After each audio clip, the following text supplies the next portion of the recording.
Makanya kita menganggap aneh ya, di sebuah negerinya memperbolehkan kaum muslimin untuk melakukan dakwah. Tapi kemudian ada dakwah yang sembunyi-sembunyi. Nah, ini bermasalah. Ini perlu dicurigai oleh pemerintah ya. Kok bisa ada dakwah sembunyi-sembunyi? Apa yang disembunyikan?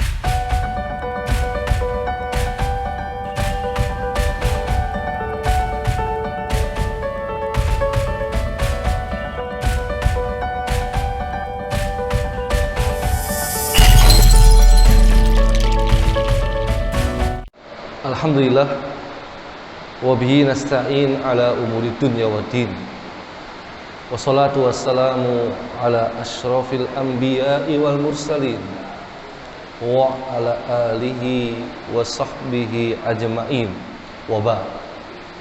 Jamaah sekalian, kita lanjutkan pembahasan kita terkait kehidupan manusia yang agung, yaitu Rasulullah Sallallahu Alaihi Wasallam. Dakwah yang terbatas atau dakwah sirriyah, dakwah yang disebut dengan sembunyi-sembunyi ya. Nah, pengertian umum dakwah ini ternyata dakwah secara fardiyah atau dakwah secara pribadi-pribadi, pendekatan individual. Nah, terkadang Bapak Ibu sekalian, dakwah yang menggunakan pendekatan individual ini dakwah yang cukup efektif ya, daripada dakwah yang metode ceramah seperti ini ya. Karena kalau metode ceramah ini tergantung daya tangkap dan kesiapan bagi yang menerima. Sedangkan kalau dakwah pribadi, personal ya, ini bisa face to face ya. Ikan ke ikan, maksud saya face to face ya. Maksudnya itu dari hati ke hati ya. Jadi kita dekati, kita ceritakan, kita sampaikan ya, kita kenalkan, kita bacakan ayat-ayat. Nah, ini lebih efektif. Dan itu yang dilakukan oleh Rasulullah SAW. Dakwah fardiyah, dakwah yang langsung berhadapan-hadapan. Jemaah. Nah, kalau dakwah secara umum, dakwah ceramah seperti ini ya, ini mohon maaf, ini tingkat efektivitasnya jelas berbeda dengan dakwah yang langsung berhadapan-hadapan secara individual. Nah, jemaah sekalian, pendekatan ini memang implementasi praktis dari Qum Fa'andzir, surat Al-Mudaththir itu ya. Bangkit, berikan peringatan, langsung individual. Nah, dari sini ternyata pendekatan dakwah Nabi yang secara sirriyah ini dijalankan berdasarkan perencanaan dan pertimbangan strategi. Allahumma shayyiban nafi'an, Allahumma shayyiban nafi'an, Allahumma shayyiban nafi'an. Mudah-mudahan hujan yang turun ini menjadi rahmat bagi kita semua para jamaah ya.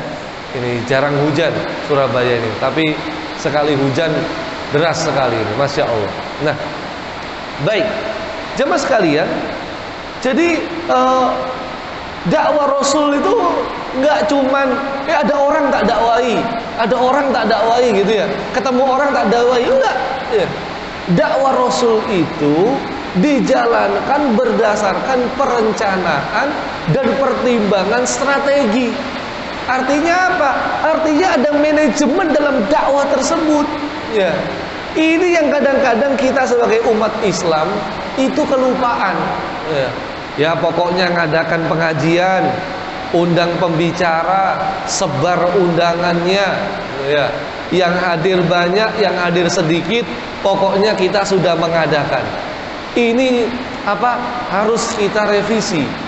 Bagaimana manajemen dakwah itu yang tepat sasaran, yang target yang kita mau itu benar-benar menjadi bahan pertimbangan kita bersama ya.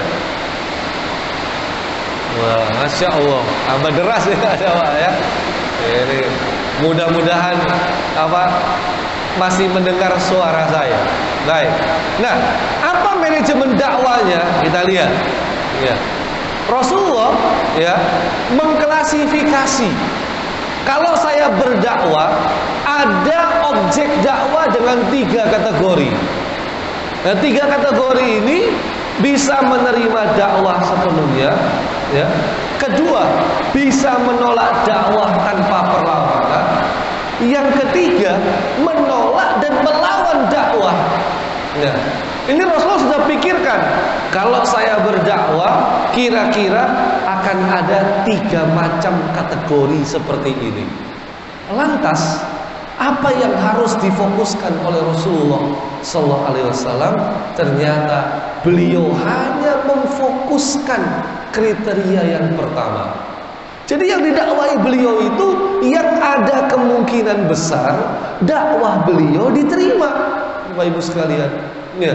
Kalau yang nomor 2 gak didakwai sama beliau, yang nomor 3 apalagi.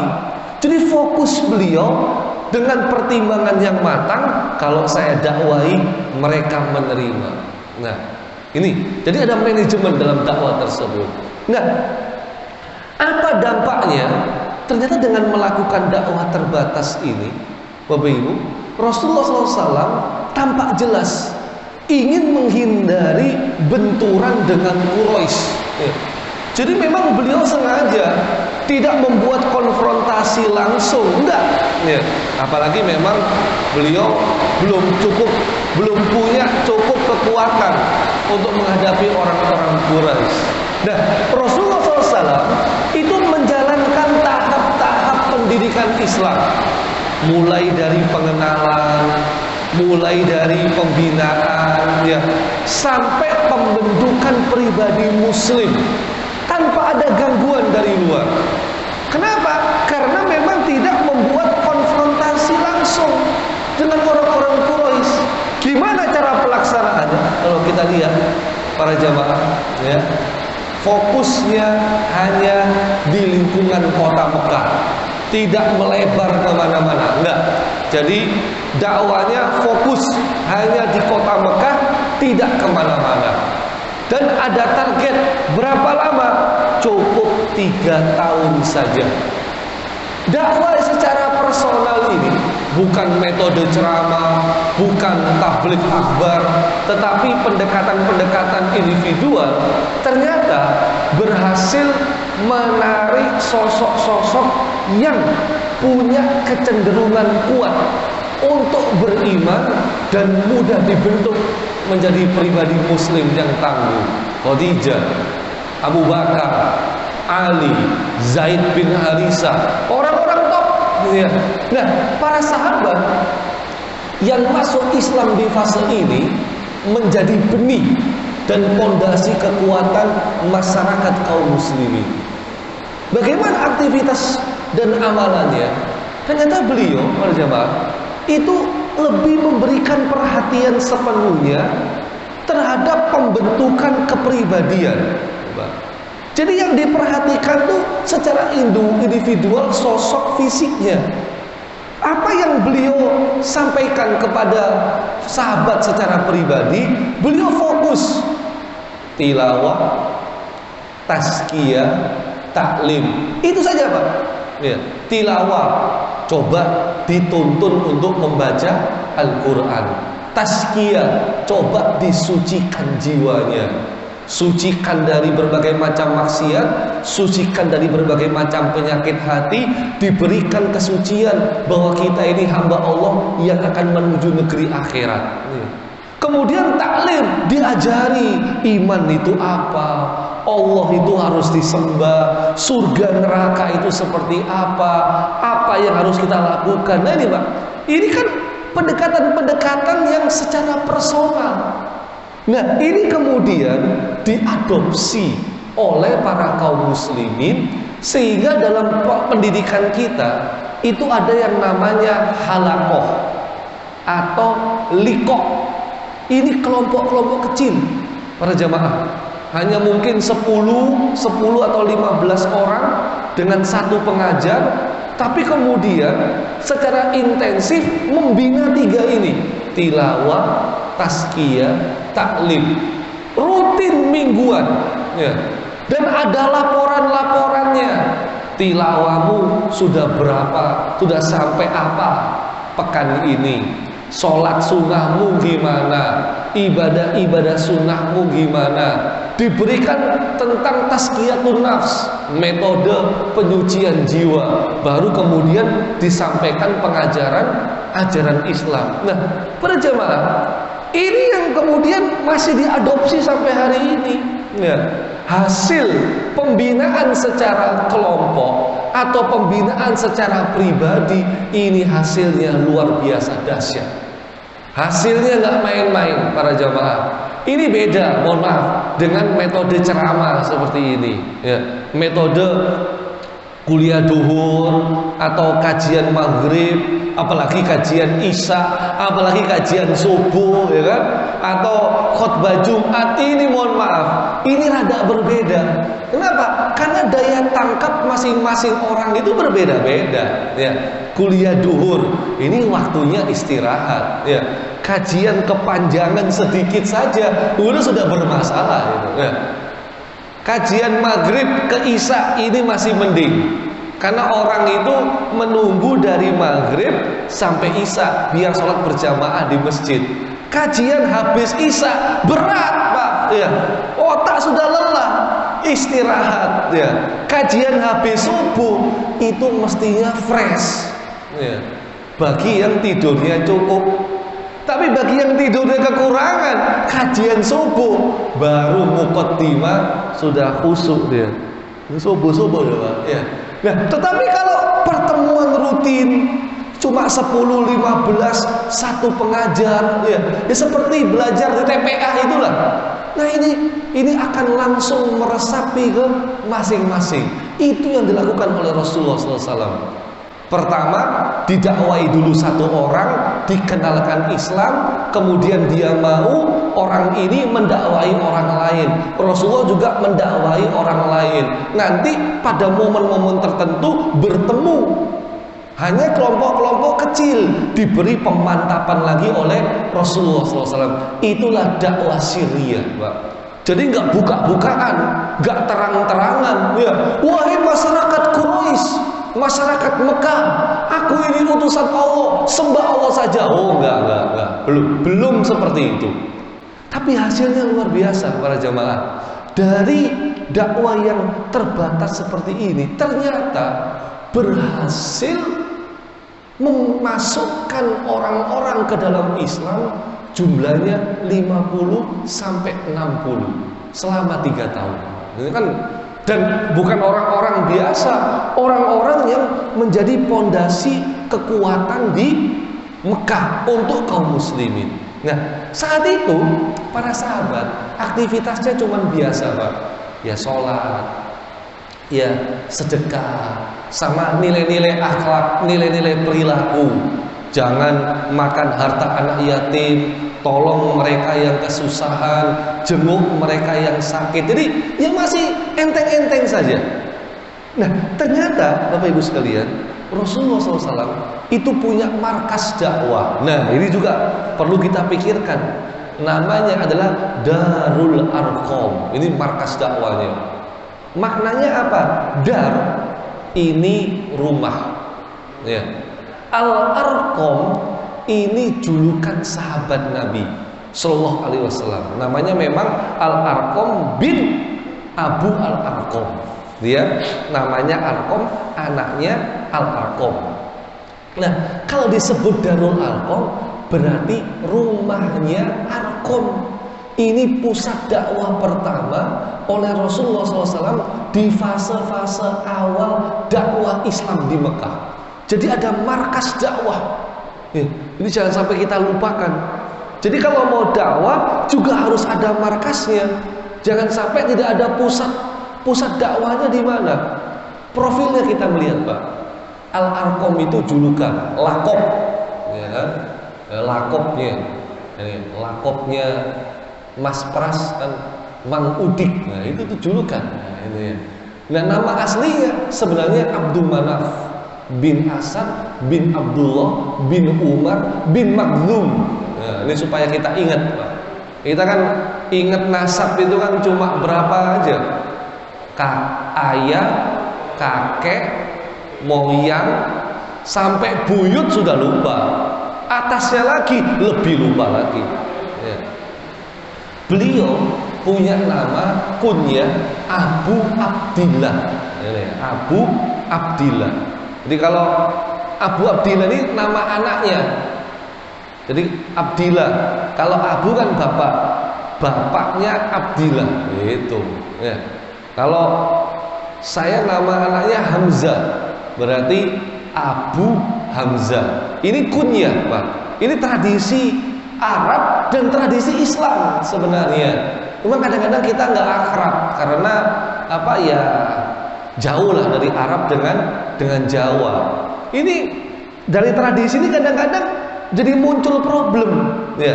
Di Arab itu dilarang apa, memanggil nama istri dengan nama suaminya, atau nama, karena dianggap itu menjadi apa, seperti memanggil ibunya. Ini kan jadi agak repot nih. Atau orang tuanya seperti dinasabkan. Misalnya istrinya namanya siapa, Mas? Putri. Nah, nama istrinya Mas Pras Putri, tetapi orang-orang manggil Bu Pras. Nah, gitu ya. Ini kalau di Arab gak boleh, Pak. Ya. Karena dianggap sepertinya Putri itu anaknya Pras. Nah, itu gak boleh ini. Ya. Padahal tradisi kita kan berbeda. Ya. Di Indonesia kalau nyebut nama suami itu sebagai tradisi. Jadi kadang-kadang banyak broadcast ya, larangan memanggil nama istri dengan nama suami. Loh, itu tradisi Arab. Ya. Di kita beda, ya, boleh saja manggil nama suami. Kenapa? Karena kita tidak menganggap itu anaknya, ya, itu bapaknya, enggak, itu suaminya. Nah, Al-Arqam kita lihat, dia dari Bani Makhzum, Quraisy. Ini masih muda, masuk Islam 16 tahun. Tapi dia cerdas, pinter, pandai membaca, pandai menulis. Masyarakat Arab kan saat itu jarang bisa baca, jarang bisa tulis. Tapi Arqam ini udah bisa. Luar biasa, 16 tahun. Nah, rumahnya ada di Bukit Sofa. Kalau sekarang nggak kelihatan, Pak, udah hancur semua. Perannya apa ini? Ya. Jadi Darul Arqam tempat pertemuan rahasia, ya, untuk dakwah. Karena dakwahnya dakwah sirriyah. Aktivitas di Darul Arqam itu 3 tahun sampai Umar memeluk agama Islam. Karena begitu Umar masuk Islam, Umar langsung terang-terangan. Siapa sahabat yang masuk Islam di Darul Arqam? Ini ya, kita lihat. Ini ada apa? Ammar bin Yasir, kemudian Suhaib Ar-Rumi, kemudian Abu Dar Al-Ghifari, kemudian Hamzah pamannya. Ini juga mereka semua masuk Islam di Darul Arqam. Nah, kita lihat perannya, Pak, ternyata rutin setiap kali. Jadi begitu turun wahyu, ayo kita berjumpa di Darul Arqam gitu. Kemudian sebagai kegiatan strategis, ternyata Rasulullah punya rencana. Jangan semua sahabat yang masuk Islam ini yang berkumpul di Darul Arqam, jangan. Itu akan menarik minat dan akan membuat resah juga. Siapa ini? Kok banyak yang kumpul di Darul Arqam? Enggak, jadi dibagi. Begitu Rasulullah menerima wahyu, kemudian sebagian sahabat datang, disampaikan wahyunya, kemudian para sahabat yang ikut menerima wahyu menyampaikan ke sahabat-sahabat yang lain. Itu Darul Arqam. Kenapa Rasulullah memilih Darul Arqam? Ternyata banyak alasannya para jamaah. Ini yang pertama, Arqam ini bukan dari Bani Hashim. tetapi dari Bani Makhzum. Ini sebenarnya masing-masing suku ini berantem, ya. Ada fanatisme kesukuan. Lah kalau Arqam masuk Islam, ya, ini bisa menjadi klan suku yang potensial untuk menjadi lawan dakwah, ya. Karena musuh-musuh besar Islam itu berasal dari klan yang sama. Walid bin Mughirah, Abu Jahal dan lain-lain. Itu Bani Makhzum. Kalau ada salah satu yang masuk Islam, nah goncang mereka. Dan ini luar biasanya Arqam, para jamaah. Kenapa? Seandainya ketahuan Darul Arqam itu dibuat tempat rahasia dakwah, maka nyawanya Arqam tidak akan selamat. Pasti itu, ya. Kok kamu mau-maunya menjadikan rumahmu sebagai tempat pertemuan rahasia dari suku yang lain, dari suku Bani Hashim? Rasulullah kan dari Bani Hashim. Kok kamu mau? Tapi Arqam berani, Pak. 16 tahun. 16 tahun rumahku ya Rasul untuk digunakan sebagai tempat dakwah terbatas. Anak 16 tahun sekarang rumahnya dijadikan apa? Nah, ini kan persoalan. Terus strategi yang kedua, para jamaah, rumahnya Arqam itu kan terletak di Bukit Sofa, tidak jauh dari pusat kegiatan orang-orang Quraisy yang di sekitar Ka'bah. Ya. Jadi sampai apa? Orang-orang Quraisy itu sampai nggak sadar, kok bisa pusat kegiatan dakwahnya Rasulullah itu berdekatan dengan pusat kegiatannya orang-orang Quraisy. Ini ada strategi manajemen dakwah. Jadi mereka kaget nanti, loh ternyata mereka selama ini cuma dakwah di sana, kok kita bisa nggak tahu? Nah, ini ada permainan intelijen sebenarnya. Ada manajemen dakwah. Nggak ujuk-ujuk, ayo kita dakwah. Enggak. Ya. Semua sudah diperhitungkan oleh Rasulullah SAW. Makanya Rasulullah itu ahli dalam manajemen. Dan juga yang tadi saya katakan, Arqam itu masih muda. Orang-orang Quraisy nggak akan menyangka, masa anak masih muda tapi perannya sangat penting, nggak akan disangka. Padahal beliau ini cerdas dan bijaksana. Bapak Ibu sekalian, ada yang mau saya sampaikan. Orang-orang yang masuk Islam pertama kali ini rata-rata masih muda, Pak. Coba ini, Abu Bakar ini paling tua, 38 tahun. Utsman 34 tahun. Ali 10 tahun. Zaid bin Harisah 20 tahun. Zubair bin Awam 15 tahun. Abdurrahman bin Auf 30 tahun. Sa'ad 14 tahun. Talha 15 tahun. Berarti yang awal-awal dakwah, yang awal-awal masuk Islam itu masih anak muda semua. Loh, kok bisa? Orang tuanya gimana? Nah, ini menarik. Bapak sekalian, ya, coba kita lihat. Kenapa harus anak muda?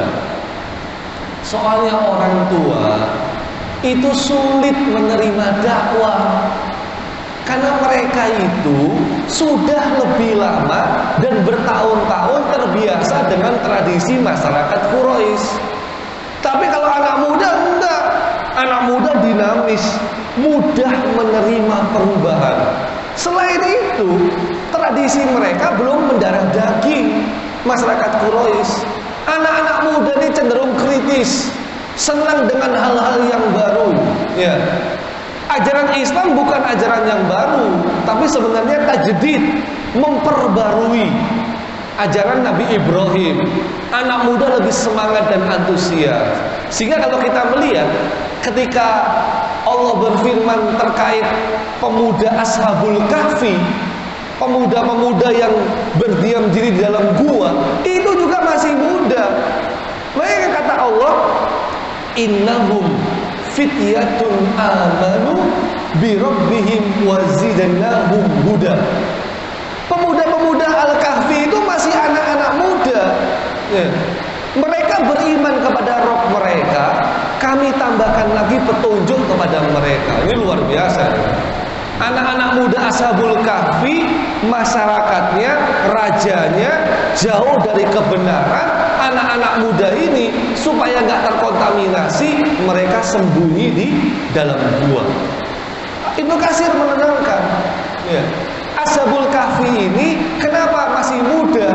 Karena masa muda itu lebih mudah menerima kebenaran dan lebih mudah mendapat petunjuk kepada jalan yang lurus. Makanya kita lihat, kalau umat Islam, anak-anak mudanya bangkit, umat Islam, remaja pemuda masjidnya banyak muncul, itu berarti Islam akan berjaya. Tapi kalau di masjid nyari remas aja susah, Pak. Ya Allah. Dan itu problem kita hari ini. Masjid-masjid yang ada, remasnya nggak ada. Rata-rata berubah jadi remuk. Udah bukan remas lagi. Nah, 40 tahun jadi remas, nggak cocok, ya kan? 45 tahun masih jadi remas. Aduh, ini kacau banget, Ibu ya. Jadi kita berkaca dari ini, Pak. Ya. Kalau anak-anak mudanya jauh dari kebenaran, anak-anak muda jauh dari masjid, anak-anak muda tidak mengikuti agama Allah yang mulia, berarti Islam akan hancur, gitu aja. Tapi selama anak-anak muda ada, regenerasi berjalan, insya Allah Islam akan bangkit. Nah, sekarang faedah, Pak. Ini pembahasan yang terakhir. Kenapa dakwah Syria itu lihat kondisi? Soalnya para ulama mengatakan hukum asal dakwah itu terang-terangan, ya, bukan sir, bukan sembunyi-sembunyi, jahriyah, ya, terang-terangan. Hukum asalnya selama tidak menimbulkan mudharah. Kalau berdakwah ditangkap oleh penguasa, pemerintah, nah gitu ya, atau dibunuh. Dalam kondisi ini dakwah harus sembunyi-sembunyi.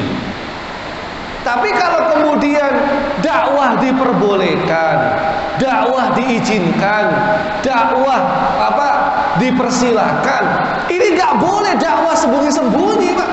Ya, harus terang-terangan. Makanya kita menganggap aneh, ya, di sebuah negerinya memperbolehkan kaum muslimin untuk melakukan dakwah, tapi kemudian ada dakwah yang sembunyi-sembunyi. Nah, ini bermasalah. Ini perlu dicurigai oleh pemerintah. Ya. Kok bisa ada dakwah sembunyi-sembunyi? Apa yang disembunyikan? Ini cikal bakal perbuatan teror. Jelas. Nah, ya. Ini kita harus waspada. Karena seorang muslim itu kan dia berada di atas kebenaran. Artinya apa? Dakwah ini sampaikan terang-terangan. Ayo dialog, ayo diskusi. Tapi kalau ada orang dakwanya sembunyi-sembunyi, dia berada di jalan gerakan bawah tanah, nggak boleh ada yang mengetahui, yang ikut hanya terbatas, harus jadi anggota dulu. Wah, ini kita patut waspadai. Ini ada apa? Dakwah yang model seperti apa? Ya kan? Ini bisa jadi cikal bakal pemberontakan. Nah, dakwah Islam nggak begitu. Ya, silakan sampaikan saja dakwah ini para jamaah. Dan dakwah ini para jamaah, ternyata dakwah Islam itu universal. Rasulullah nggak milih-milih, nggak cuman orang-orang Arab saja, nggak cuman untuk satu bangsa saja, enggak. Ya, semuanya boleh. Ya, umat Islam di seluruh dunia, mereka berasal dari bangsa mana saja, mereka berhak menerima Islam. Sehingga kita dapati Rasulullah yang didakwai dari level mana saja. Itulah Islam. Makanya para jamaah, nggak ada Islam tuh Islam Arab, Islam Nusantara, Islam Eropa, Islam Amerika, nggak ada. Islam Islam ya Islam, tetek sudah.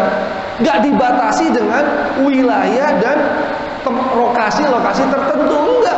Islam ya Islam, ya. Cuma nanti fikihnya berbeda. Indonesia fikihnya fikih Syafi'i. Nanti di Pakistan fikihnya fikih Hanafi. Nanti kemudian di Arab fikihnya fikih Hambali. Fikihnya berbeda, iya. Tetapi keyakinan, ajarannya, keimanannya, sholatnya, kiblatnya, Qur'annya sama, Islam. Kalau fikih kan hanya perbedaan yang bisa ditolerir. Nah, terakhir untuk sekalian, ternyata pada awal dakwah Syria sudah ada sholat. Ya. Wasabbih bihamdi rabbika bil asyi wal ibkar. Cuma dulu sholatnya hanya 2 waktu. Kapan itu? Yaitu pada waktu petang dan pada waktu pagi. Itu saja sholatnya. Nggak seperti kita 5 waktu. Kenapa? Karena ini masih dakwah Syria dan Rasulullah belum Isra. Jadi sudah ada sholat, ya, tapi hanya 2 waktu. Setelah Isra baru 5 waktu. Karena ini Syria, sholatnya sembunyi-sembunyi. Ya, sholatnya harus. Kalau ketahuan sholat, wah, nanti malah berbahaya. Baik, baca sekalian, inilah dakwah Syria, dakwah terbatas, dakwah yang sembunyi. Setelah ini, ketika beliau mendapatkan 50-60 pengikut, selanjutnya beliau akan dakwah terang-terangan, menyampaikan Islam di masyarakat. Beliau sudah siap konsekuensi dari dakwah yang terang-terangan. Mudah-mudahan ada usia kita akan lanjutkan di pekan yang akan datang. Wassalamualaikum warahmatullahi wabarakatuh. Subhanarabbika rabbil izzati amma yasifun. Wassalamun alal mursalin. Walhamdulillahirabbil alamin. Wa afu minkum. Wassalamualaikum warahmatullahi wabarakatuh.